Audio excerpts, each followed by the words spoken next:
Safdah TV. Apa sih makna kullu? Kullu itu artinya semua, setiap.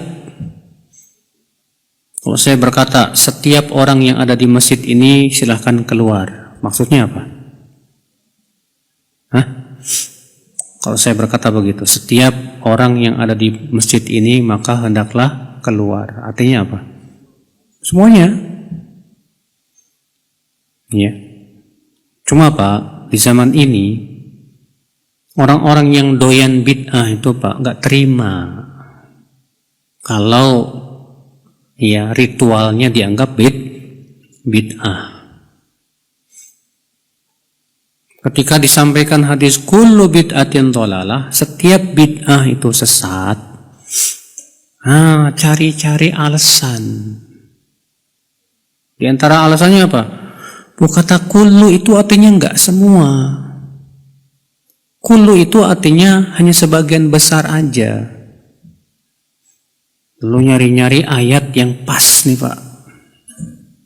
Ya. Contoh misalnya mereka mengambil ayat dalam surat Al-Kahfi. Di mana dalam surat Al-Kahfi itu ya menceritakan bahwa ada seorang raja ya'khudhu kulla safinatin ghasba, yang merampas setiap kapal. Kata mereka, padahal yang dirampas hanya kapal-kapal yang bagus saja. Adapun kapal yang jelek tidak dirampas. Berarti kullu di sini artinya tidak semua dong. Namun kita jawab, kullu di situ artinya semua. Tuh, dari mana? Karena siyak ayat itu sedang bercerita bahwa Khidir membolongi kapal orang miskin. Paham tidak? Sama Khidir ya dibolongi itu tujuannya supaya apa? Supaya kapal ini tidak diambil oleh si raja yang suka ngerampas ini. Lalu Allah mengatakan apa? Ya, ya'khudhu kulla safinatin ghasba wa amma safinatu fakanat limasakin ya'maluna fil bahri. Ya. Wa kana wara'ahum malikun ya'khudhu kulla safinatin ghasba. Kata Khidir, adapun ya perahu atau kapal yang aku bolongi itu milik orang miskin yang mereka bekerja di laut sana mencari ikan. Dan di belakang mereka itu ada raja yang mengambil semua kapal. Maka kalau kita melihat dari siyak bahwa Khidir merusak kapal itu, tampak jelas kepada kita bahwa yang dimaksud ayat itu adalah kapal yang bagus, bukan kapal yang rusak. Makanya dalam sebuah qiraat ya disebutkan wa kana wara'ahum malikun ya'khudhu kulla safinatin jayyidatin. Ya. Dan adalah di belakang mereka ada raja yang mengambil semua kapal yang bagus. Ya. Jadi kullu di situ tetap ada keumumannya. Bukan ya sebagian besar, bukan. Dan banyak lagi ya alasan-alasan yang mereka berusaha cari-cari yang tidak pernah para ulama terdahulu memahami demikian. Iya.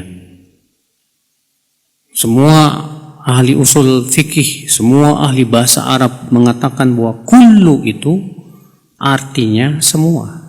Min alfadhil umum, termasuk lafaz yang sifatnya umum. Tapi ya gitulah memang ya.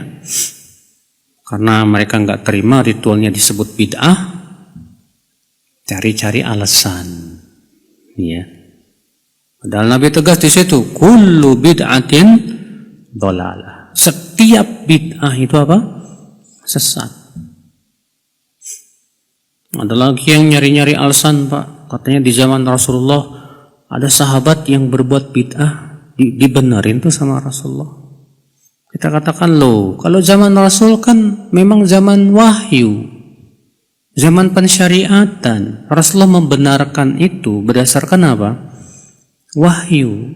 Rasulullah sudah meninggal, wahyu sudah terputus, agama sudah sempurna. Maka tidak boleh lagi ada yang membuat-buat dalam agama ini. Ya, bid'ah atau ibadah baru, tidak boleh. Ikhwata Islam, saudaraku seiman, rahimani wa rahimakumullah jami'an.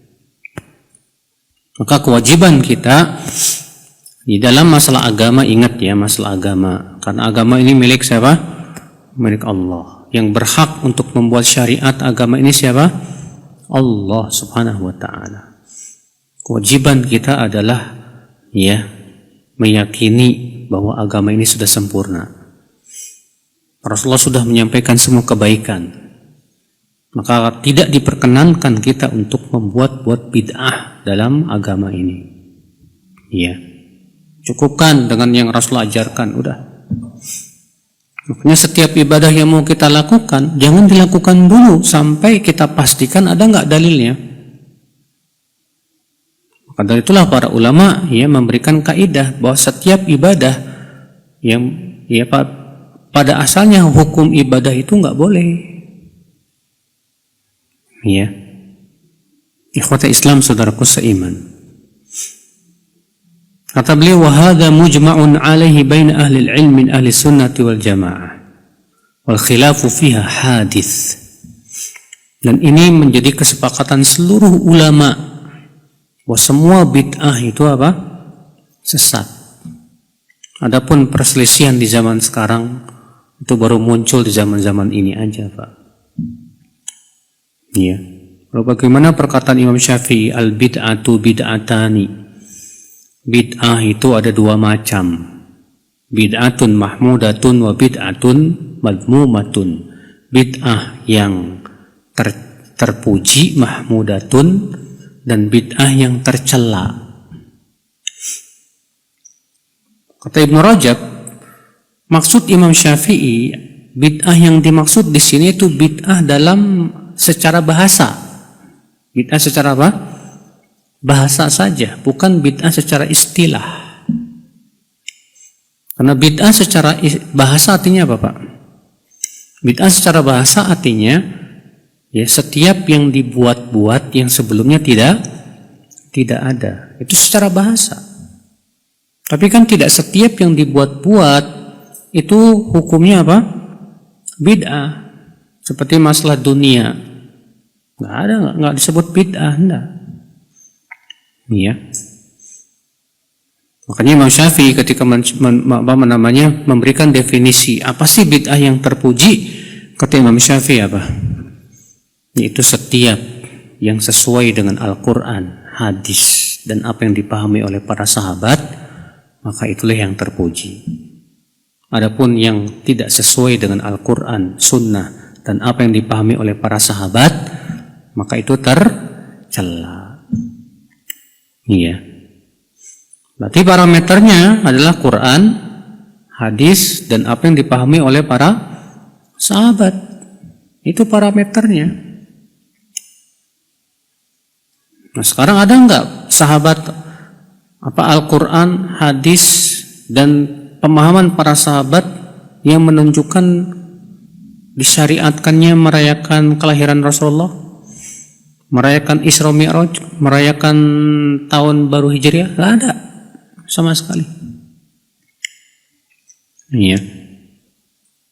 Ikhwati Islam, saudaraku seiman.